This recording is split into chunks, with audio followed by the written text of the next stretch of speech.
Hello विद्यार्थीगण, मैं इसके कश्यप आप तमाम विद्यार्थी का स्वागत करता हूं। आइए यूनिक पब्लिकेशन के माध्यम से अपने को इतना सशक्त, इतना सुदृढ़, इतना मजबूत कर लें कि सामने एग्जामिनेशन हॉल हो तो भी आप फ्री माइंड।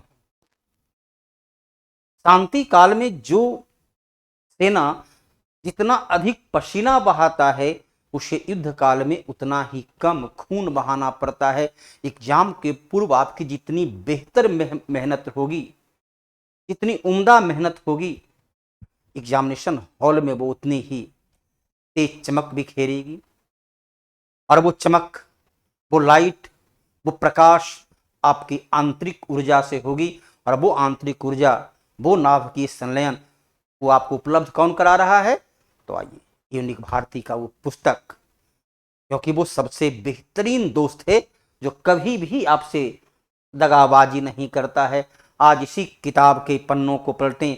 यूनिक पब्लिकेशन का जो पन्ना है, बिहार डीएलएड परीक्षा 5/4/2024 को जो एग्जामिनेशन हुआ है उससे संबंधित प्रश्न, किस प्रकार का प्रश्न पूछा गया, उसकी प्रकृति क्या है। जैसा कि आपको ज्ञात है कि मैं एसके कश्यप सामाजिक अध्ययन के विषय को बतलाता हूं, जिसकी शुरुआत 71 नंबर से होती है। जिसकी शुरुआत होती है 71 नंबर से, जहां पहला क्वेश्चन है प्रथम विश्व युद्ध कब प्रारंभ हुआ। अब आइए प्रश्नों को सामने देखें पूरे स्पेस के साथ, ताकि उसको बेहतर तरीके से समझ सकें। तो प्रथम विश्व युद्ध भली भांति आप परिचित हैं कि प्रथम विश्व युद्ध जो है यह चला 1914 से 1918 तक, लगभग 4 वर्ष चला। तात्कालिक कारण क्या था? 28 तारीख तो एकदम बेहतरीन तरीके से आप लोग को याद होगा, है ना? 28 जून 1914। स्थान सर्बिया, स्थान सर्बिया, जहां ऑस्ट्रिया का राजकुमार, सर्बिया में क्या होता है? ऑस्ट्रिया, जिसकी राजधानी कहां है? वियना। ऑस्ट्रिया का राजकुमार, जिसका नाम क्या है? फर्डिनेंट। फर्डिनेंट की हत्या हो जाती है। यही वो तात्कालिक कारण था जो प्रथम विश्व युद्ध की चिंगारी को फैलाया। ठीक 1 महीना के बाद, ठीक 1 माह के बाद 28 जुलाई से प्रथम विश्व युद्ध की शुरुआत हो जाती है, जब ऑस्ट्रिया ने सर्बिया पर हमला करता है। तो आपको तात्कालिक कारण क्या था वो स्पष्ट हो गया, किस तारीख को घटना घटी वो स्पष्ट हो गया, युद्ध कब से कब चला वो स्पष्ट हो गया। और यहां तो उत्तर आपके सामने हाजिर है ही है। अब यहां वर्ष से तो ऐसा कुछ महत्वपूर्ण घटनाक्रम तैयार होता नहीं है। तो प्रथम विश्व युद्ध की समाप्ति के बाद वर्साई की संधि हुई थी। प्रथम विश्व युद्ध की समाप्ति के बाद पेरिस की संधि हुई थी। प्रथम विश्व युद्ध की समाप्ति के बाद ही लीग ऑफ नेशन का गठन हुआ था। कौन सा देश चावल का प्रमुख उत्पादक है दुनिया में? चावल अर्थात धान का सबसे नंबर 1 चीन है, और नंबर 2 पर क्या है? भारत है। चावल कैसी फसल होती है? आपने एक क्वेश्चन देखा था पीछे के PYQ में कि भारत में सबसे मुख्य खाद्यान्न फसल, भारत की सबसे प्रमुख खाद्यान्न फसल चावल होती है। चावल कैसी फसल होती है? तो चावल जो है वो खरीफ फसल होती है।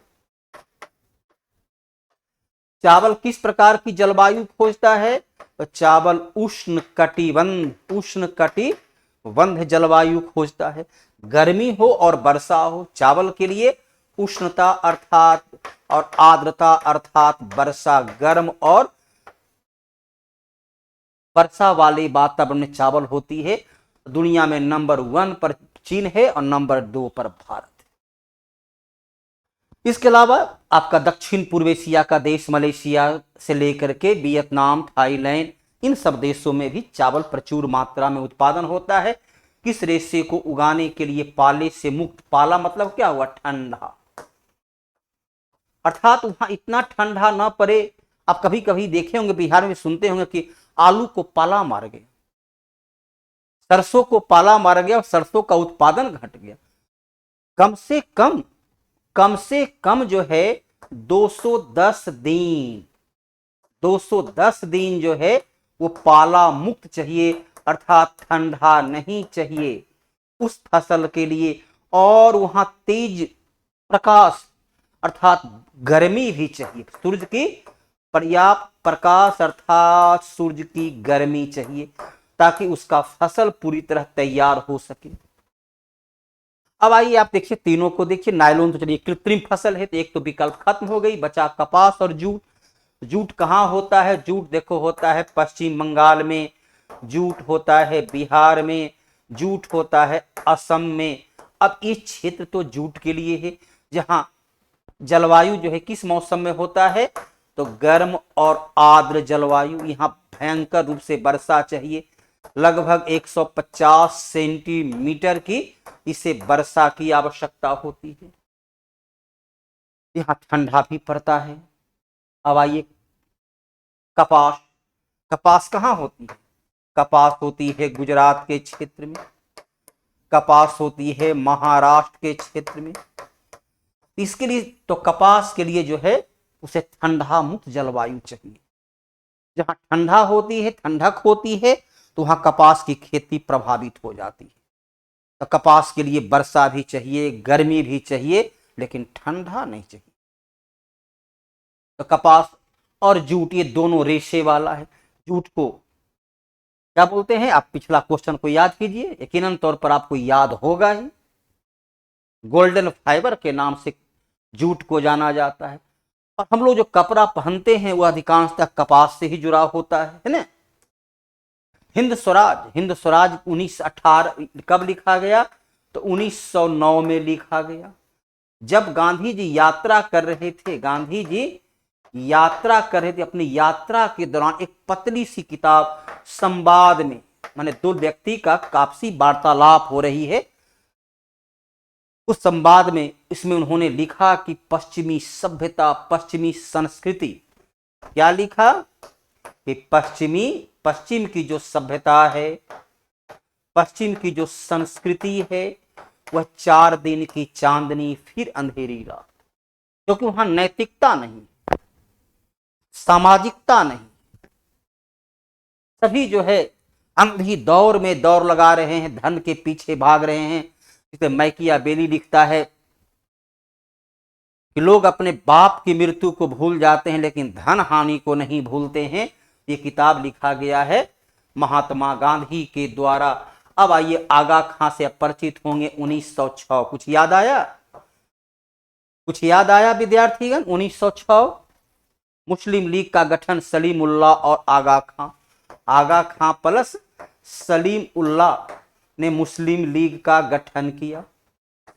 मोहम्मद अली जिन्ना से कुछ याद आया? मोहम्मद अली जिन्ना पाकिस्तान का निर्माता रहा, पाकिस्तान का निर्माता रहा। और राजेंद्र प्रसाद को महात्मा गांधी अजात शत्रु, महात्मा गांधी ने इन्हें अजात शत्रु से संबोधित किया। महात्मा गांधी को अजात शत्रु से संबोधित किया गया। हर अपने आप में एक विशिष्ट महत्ता रखते हैं। कई प्रश्न अपवाद हो सकता है कुछ प्रश्न, लेकिन हर प्रश्न के हर विकल्प अपने आप में एक स्वतंत्र प्रश्न बनने की क्षमता रखता है। इंडिया डिवाइडेड, राजेंद्र प्रसाद की जो बुक है उसका नाम है इंडिया डिवाइडेड। ये राजेंद्र प्रसाद की बुक है ना।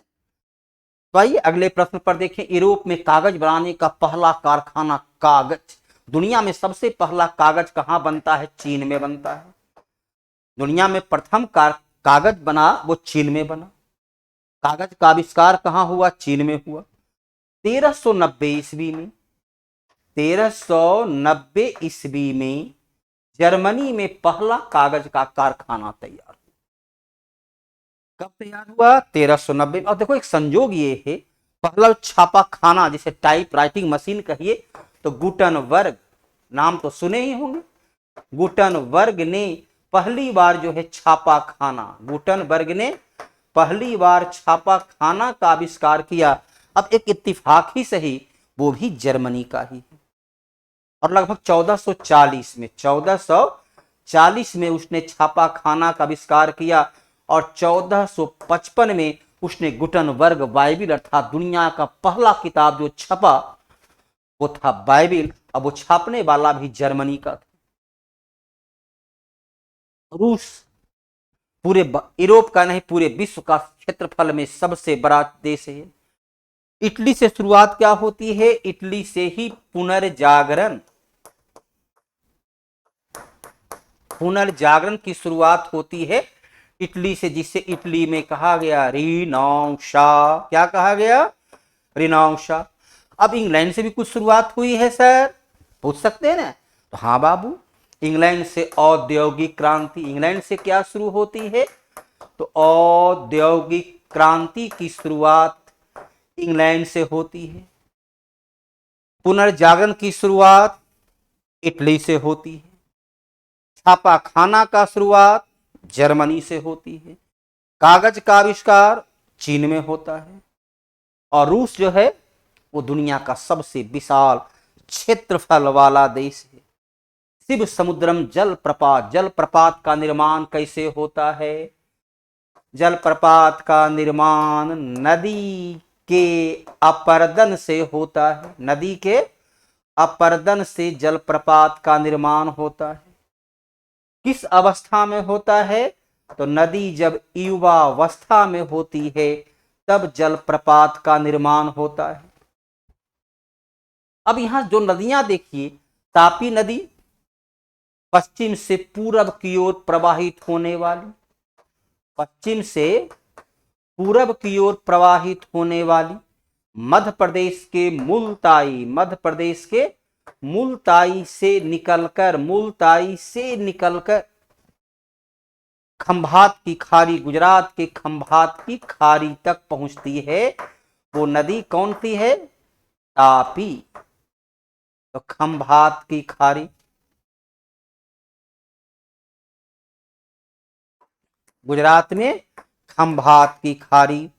अब आइए अगला नदी पर पहुंची। नदी कृष्णा जो दक्षिण भारत की दूसरी सबसे बड़ी नदी है, यह निकलती है महाबलेश्वर अर्थात महाराष्ट्र से निकलती है और आंध्र प्रदेश में बंगाल की खाड़ी में गिर जाती है। नदी गोदावरी ये दक्षिण भारत की सबसे लंबी नदी 1465 किलोमीटर। कहां से निकलती है? तो महाराष्ट्र के नासिक से। कहां से निकलती है? तो महाराष्ट्र के नासिक से। कहां गिरती है? आंध्र प्रदेश। तो कावेरी नदी ये कहां से निकलती है? कर्नाटक से निकलती है। और कर्नाटक के शिव समुद्रम जहां से बिजली का निर्माण व्यावसायिक तौर पर 1902 ईस्वी में यहां से बिजली का निर्माण शुरू होता है। तो विद्यार्थीगण इस बात को तो आपको भली भांति आप परिचित होंगे कि आज के इस दौर में, वर्तमान जिस प्रकार की व्यवस्था हो रही है, यदि आप टेक्निकल हैंड नहीं हैं, यदि आप स्किल्ड नहीं हैं, तो जाहिर सी बात है सफलता थोड़ी सी संघर्षमय हो जाती है। और आप तैयारी किसकी कर रहे हैं? DLED। और जहां आप तो अपनी भविष्य बनाएंगे ही, राष्ट्र के निर्माता के रूप में आपकी पहचान होगी। बच्चे के भविष्य के निर्माता आप हैं और ये भविष्य का निर्माता और अपना स्वयं भविष्य को तैयार आप तब कर पाएंगे जब आप बेहतर स्कूल में, बेहतर टीचिंग संस्थान में आपका एडमिशन होगा।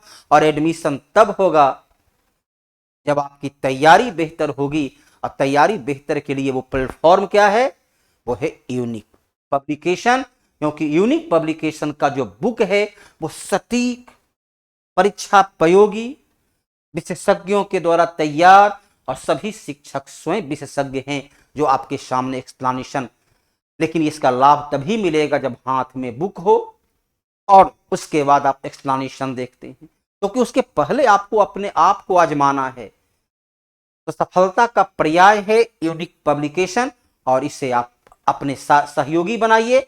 देखिए कभी भी आपके साथ ये धोखा नहीं देगा, एकदम निश्चल वफादार की तरह आपके साथ रहेगा। आइए अगले प्रश्न पर आते हैं। 1 cm बराबर 1 किलोमीटर, 1 सेंटीमीटर। अब देखो मानचित्र पर इसका प्रयोग होता है। इसका प्रयोग कहां होता है? तो इसका प्रयोग होता है मानचित्र पर, इसका प्रयोग होता है एटलस में, इसका प्रयोग होता है ग्लोब पर। अब 1 सेंटीमीटर बराबर 1 किलोमीटर के लिए सही भिन्न क्या होगा?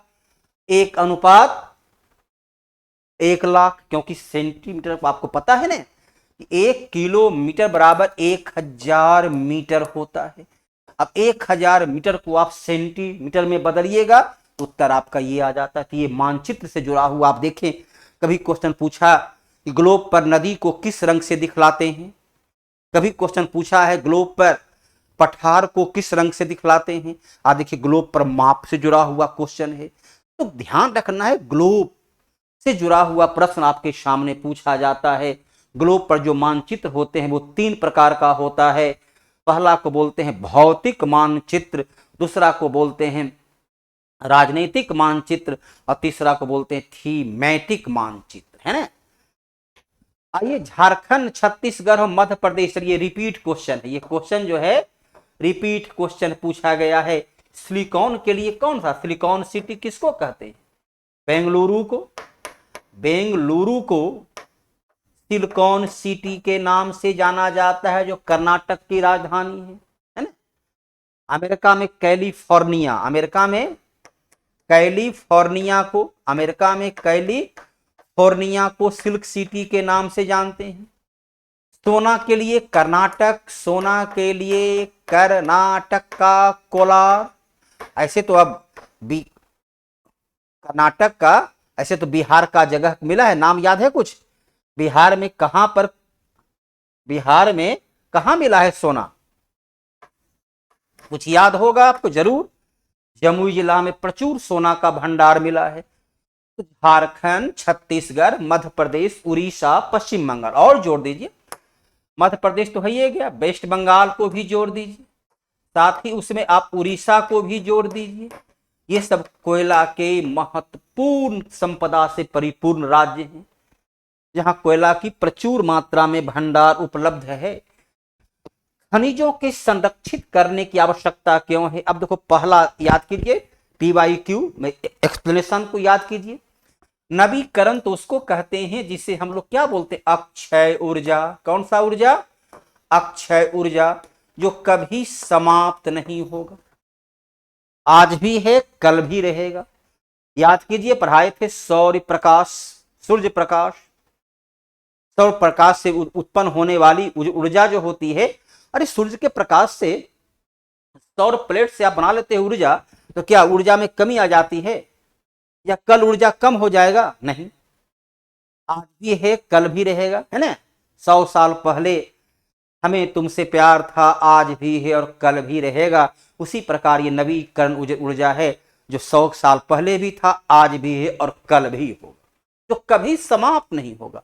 इसको क्या कहते हैं? इसको कहते हैं अक्षय ऊर्जा। इसको क्या बोलते हैं? इसको अक्षय ऊर्जा के नाम से जानते हैं। ये तो नवीकरण है नहीं। खनिज संपदा कोयला आज है, कल कोयला खत्म हो जाएगी। आज पेट्रोलियम है, कल खत्म हो जाएगा। आज लौह अयस्क है, कल खत्म हो जाएगी। ये तो खत्म हो गई, ये तेजी से घट रही है। जितना आप जिस प्रकार से उसको दोहन करेंगे उस हिसाब से घट रही है। यदि आप दोहन नहीं करोगे तो थोड़ी है कि अपने आप कोयला, बिना कोयला निकाले कोयला गायब हो जाएगा। पेट्रोलियम का दोहन नहीं करोगे, जमीन के अंदर तो सूख जाएगा, वो तो रहेगा ही। ये देश की औद्योगिक विकास के लिए इनकी आवश्यकता होती है। देश की औद्योगिक विकास के लिए इनकी आवश्यकता होती है। इनका निर्माण बहुत तेज होता है, निर्माण तो कम से कम तेज नहीं होता है। खनिज संपदा जो होते हैं वो वर्षों में, कालांतर में धीरे धीरे धीरे धीरे धीरे बनते हैं। ये तो खत्म हो गई, बचा आपका कौन? 2 और 3 घट रही है और औद्योगिक विकास के लिए जरूरी है, अर्थात उत्तर क्या हो जाएगा? उत्तर आपका बी हो जाएगा।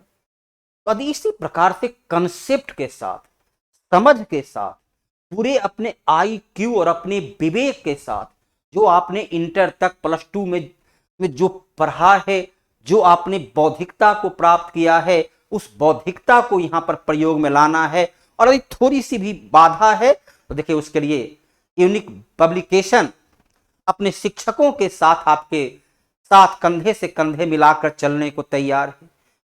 यूनिक कहता है आप मुझसे जुड़िए, मैं आपको पूर्णता के साथ उस बैतरणी को पार कराने में अपना योगदान दूंगा। इसलिए घबराने की जरूरत नहीं है, भय की आवश्यकता नहीं है।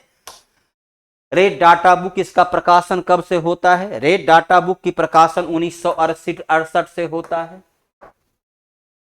शुरुआत किसकी 1964 से हुई। पहला बुक जो छपा 1968 में छपा। इसका उद्देश्य क्या होता है? रेड, लाल क्या है? खतरे का निशानी है। लाल खतरे का निशान होता है, अर्थात वैसे पशु, पक्षी, जीव जंतु, पेड़ पौधे जो खतरे में है, अर्थात जिसको हम लोगों ने इतना नुकसान पहुंचाया, इतना दोहन किया कि जैसे बिहार में जितना ने मांस के रूप में गोरैया को खा गए तो गोरैया खत्म हो गई। याद करो गांव में पहले क्या है, केंचुआ, चेरा जिसे बोलते थे, घर के आंगन तक दिख जाता था। अब तो खेत में नहीं दिखता, क्योंकि इतना रासायनिक खाद का प्रयोग किए केंचुआ समाप्त हो गए, जो मिट्टी में नाइट्रोजन के लिए उपयोगी होता था। नाइट्रोजन को मिट्टी में पुनर्उर्वर बनाने में सहयोग देता था। कई जीव जंतु, कई देखते गांव में पहले कितना चिड़िया होती थी, क्या अब है चिड़िया? नहीं है।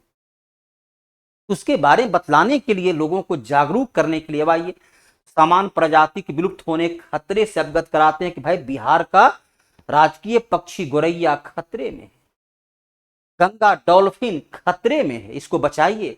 संकटग्रस्त प्रजाति के सर्वमान्य उसे चिन्हित करता है। अब ये बहुत सीमित मात्रा में बच गए हैं, यदि नहीं इसको बचाए तो यह विलुप्त हो जाएगा। स्थानीय स्तर पर संकटग्रस्त प्रजाति की पहचान और उसके संरक्षण के लिए अर्थात सभी काम करता है। इसका मुख्यालय कहाँ है?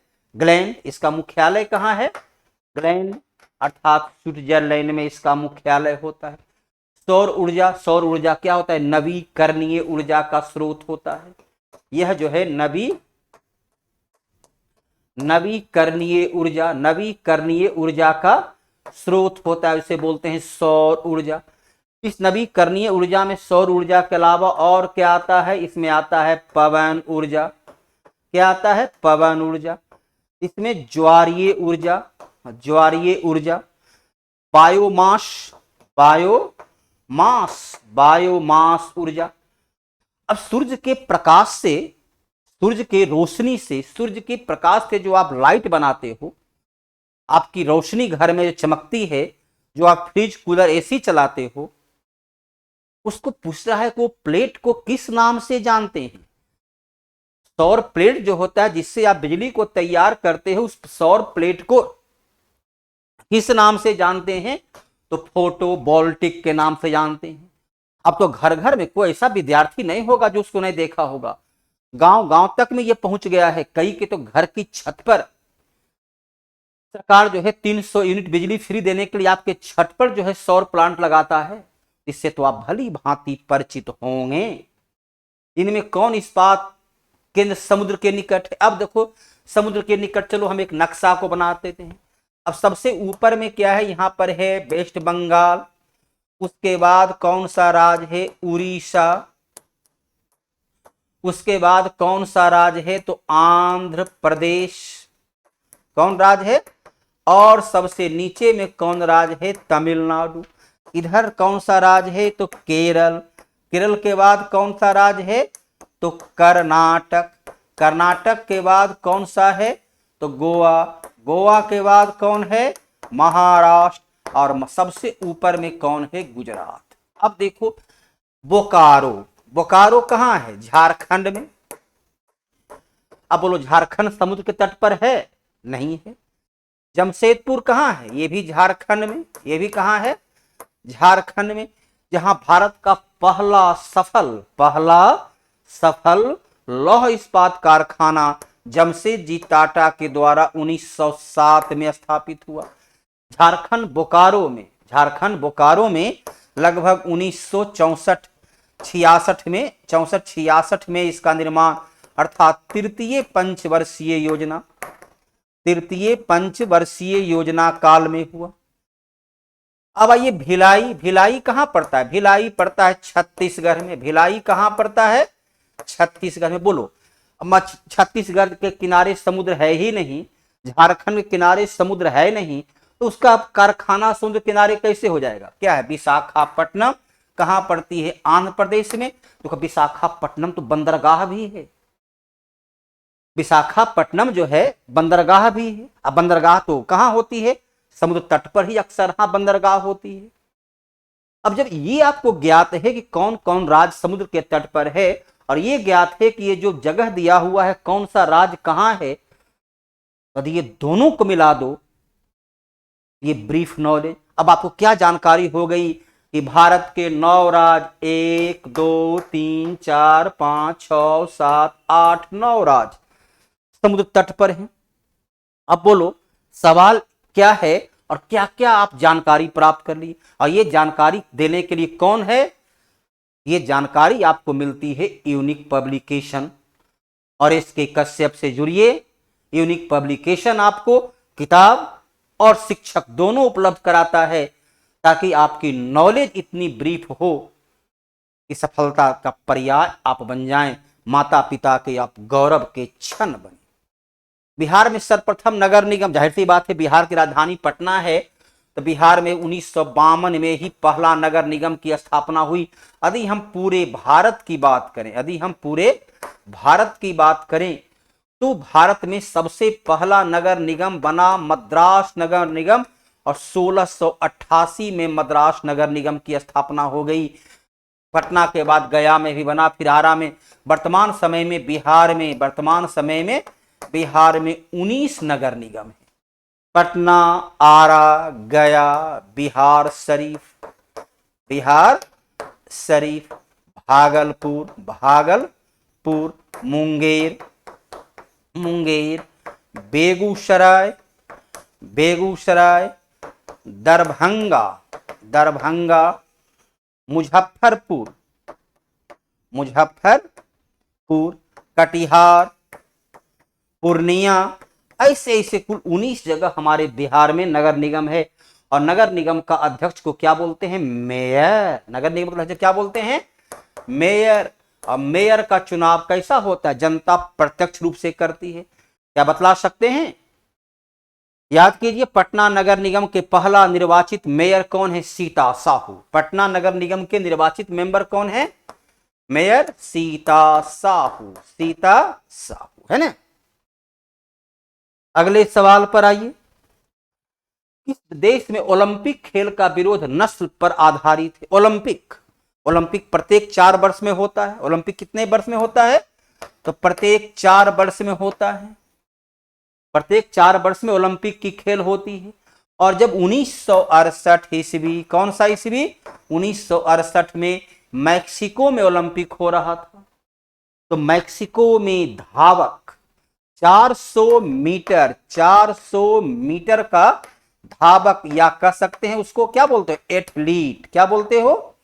एथलीट, जो अफ्रीका मूल का अमेरिका का नागरिक था, अर्थात रंग कैसा था? काला था। रहता कहां था? अमेरिका में। तो गोरे के और काले के आधार पर कितना भेदभाव होता है ना। गोरा और काला के आधार पर हमारे देश में भी बड़े पैमाने पर भेदभाव होता है ना। हो सबको चाहिए सुंदर गोरी कन्या, गोरी पत्नी, गोरा पति चाहिए, तो काला कहां जाए भाई? क्या काला के पास बौद्धिकता नहीं होती? इसी गोरे और काले के नाम पर आप सुना होगा कि अफ्रीका में रंग भेद के लिए नेल्सन मंडेला 28 वर्ष जेल में रहे। कितना देर? देखो वहां पर नाम है टॉमी, नाम क्या है? नाम है टॉमी स्मिथ। याद रखोगे, कल ये भी क्वेश्चन पूछ सकता है। क्या नाम है? Tommy Smith. ये 400 मीटर में स्वर्ण पदक विजेता था। ये स्वर्ण पदक जीता था किस? और जॉन कार्लेस ये कांस्य पदक जीता था। लेकिन भेदभाव होती थी रंग के आधार पर। जब स्वर्ण पदक दिया जा रहा था, तब ये मुट्ठी बांधकर काली पट्टी लगाकर वहां पर खड़ा था, ताकि दुनिया देख सके कि हम पदक विजेता हैं, लेकिन हमारे साथ रंग के आधार पर, हमारी योग्यता नहीं, हमारी काबिलियत नहीं, हमारी दक्षता नहीं, बल्कि चमड़ी के रंग के आधार पर हमारे साथ भेदभाव किया जाता है ना। वो थे कहां पर? मैक्सिको में हुआ था। कब हुआ था? 1968 में था। ये दोनों कहां का था? तो दोनों अमेरिका का था, अर्थात इसे कह सकते हैं एफ्रो अमेरिका का नागरिक हुआ करता था। स्थानीय चुनाव में महिला का 50% सीट का आरक्षण, महिला को 50। अब याद करो, अनुच्छेद 243 डी कहता है, अर्थात पंचायती राज अधिनियम के तहत कि महिला को कम से कम 33% का सीट प्राप्त होगा, आरक्षण प्राप्त होगा। अब याद करो, बिहार पंचायती राज अधिनियम, बिहार पंचायती राज अधिनियम 2006 कब बना? बिहार भारत का पहला राज्य था जिसने महिला को 50% का, कितना का? 50% का आरक्षण दिया। और आज के तारीख में तो 21 राज्य, ऐसे 1-2 राज्य नहीं, बिहार यहां भारत को रास्ता दिखलाया। 21 ऐसे राज्य रहे, 21 ऐसे राज्य रहे जहां महिला को 50% का आरक्षण दिया हुआ है। बिहार नगर निगम में 19 में 9 नगर निगम का मेयर महिला के लिए आरक्षित है। अब देखो, बिहार में 2 महीना में चुनाव होना है, तो अपने अपने क्षेत्र में देखोगे तो महिला के लिए आरक्षण है। इसका उल्लेख कहां है? अनुच्छेद 243 में। कम से कम कितना चाहिए? 33%। बिहार में कब मिला? 2006 में। अरे गिनो तो, उंगली पर गिन लो कि हर एक सवाल पर आप कितने सवाल का जवाब देते हो। यूनिक पब्लिकेशन की ही खासियत है, वो गागर में सागर भरने का काम करता है। सतसैया के दोहरे ज्यों नाविक के तीर, देखन में छुटन लगे घाव करे गंभीर। इस गंभीरता के साथ यदि अध्ययन करना है तो यूनिक पब्लिकेशन का बुक लीजिए, अपने सेट बनाइए, स्वयं परीक्षण कीजिए, और उसके बाद देखिए सफलता का मार्ग प्रशस्त अपने आप होगा। राज्य सरकार का प्रमुख कौन होता है? राज्य सरकार, याद करो, संविधान का अनुच्छेद 154 कहता है कि राज्य की कार्यपालिका शक्ति राज्यपाल में अंतर्निहित होती है। यदि हम भारत की बात करें तो भारत में क्या कहता है? अनुच्छेद 53 कहता है कि संघ की कार्यपालिका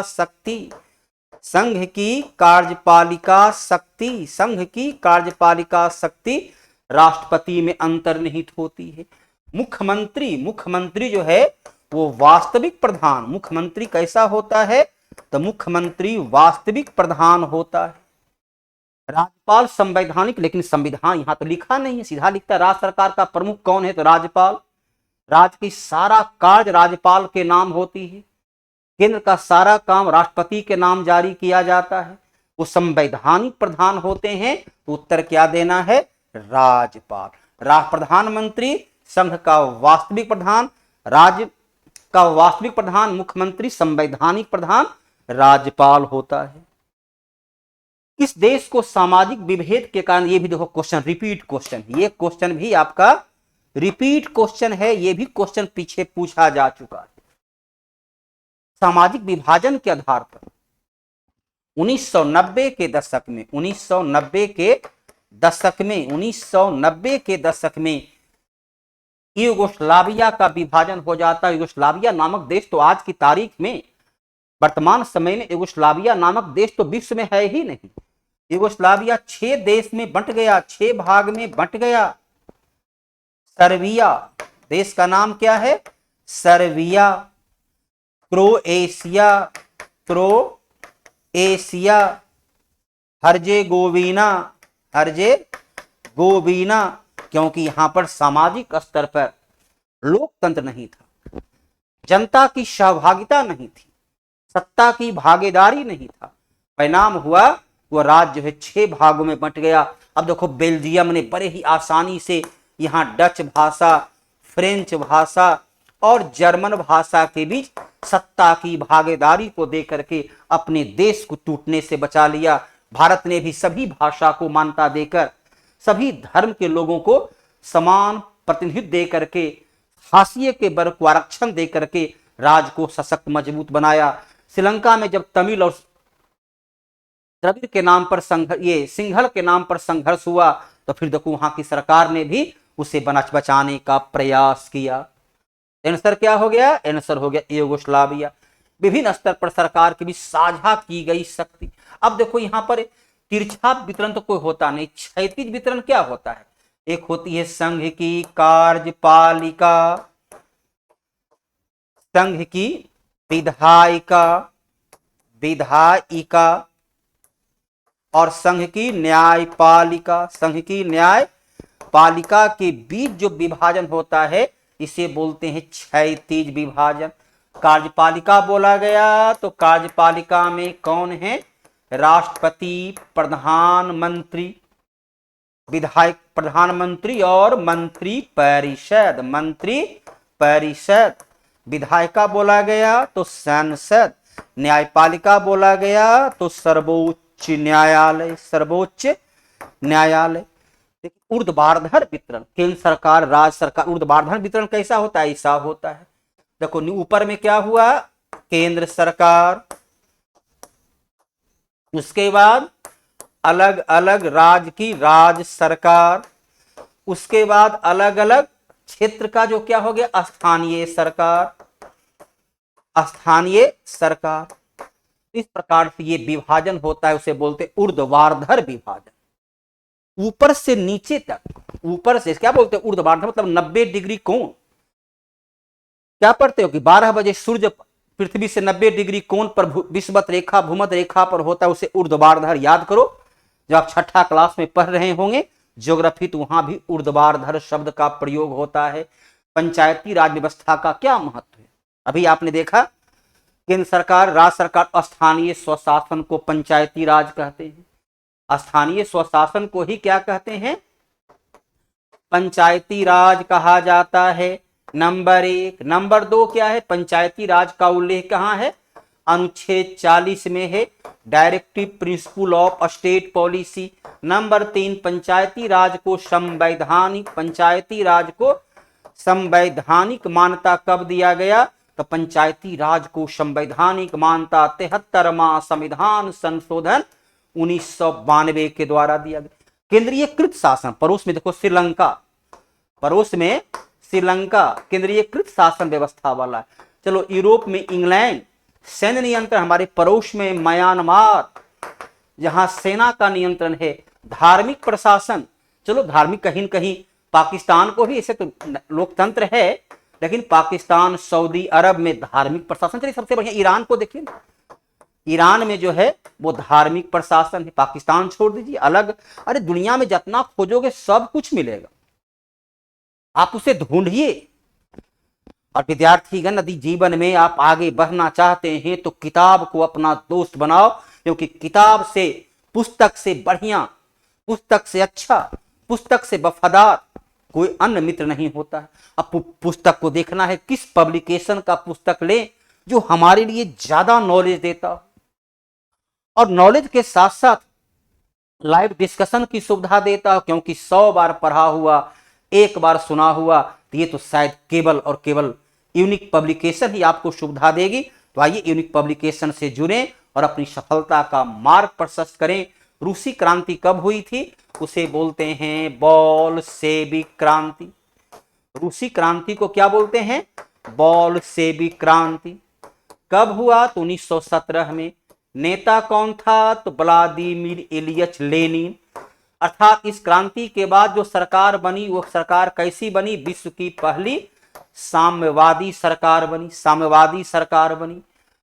चलिए 1915 में क्या हुआ? यदि हम भारत के हिसाब से देखें तो 1915 में महात्मा गांधी, 9 जनवरी 1915 को महात्मा गांधी दक्षिण अफ्रीका से भारत आए। 1919 में क्या हुआ तो याद है ना? जालियांवाला बाग हत्याकांड 1919 में हुआ। इस प्रकार से हर एक प्रश्न को आप, हर एक प्रश्न से उत्तर खोज सकते हो। हर एक प्रश्न में, हर एक विकल्प में प्रश्न को तैयार करके उत्तर को निकाल सकते हो। ये सीखने कहाँ मिलेगा? तो यूनिक भारती पर। तो आज आपके सामने वो 20 प्रश्न को, क्या 20 प्रश्न हल हुआ या कितने प्रश्न हल हुआ, ये तो आप गिन सकते हो ना।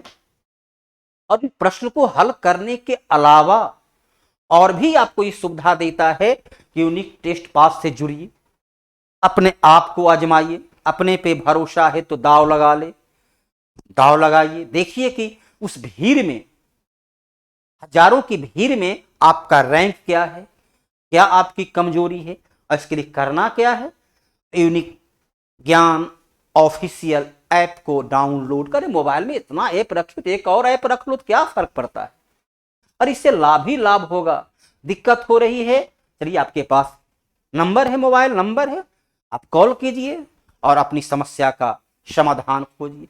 तो आइए विद्यार्थीगण, अन्य दिनों की तरह एक बार पुनः आज की सेशन को समाप्त करना होता है। पुनः नियत समय पर फिर से हम अगले दिन आएंगे और अगले सवाल को हल करेंगे इसी प्रकार से, सरलता के साथ, तार्किकता के साथ। आज क्लास को विराम देते हैं। धन्यवाद। जय हिंद, जय भारत।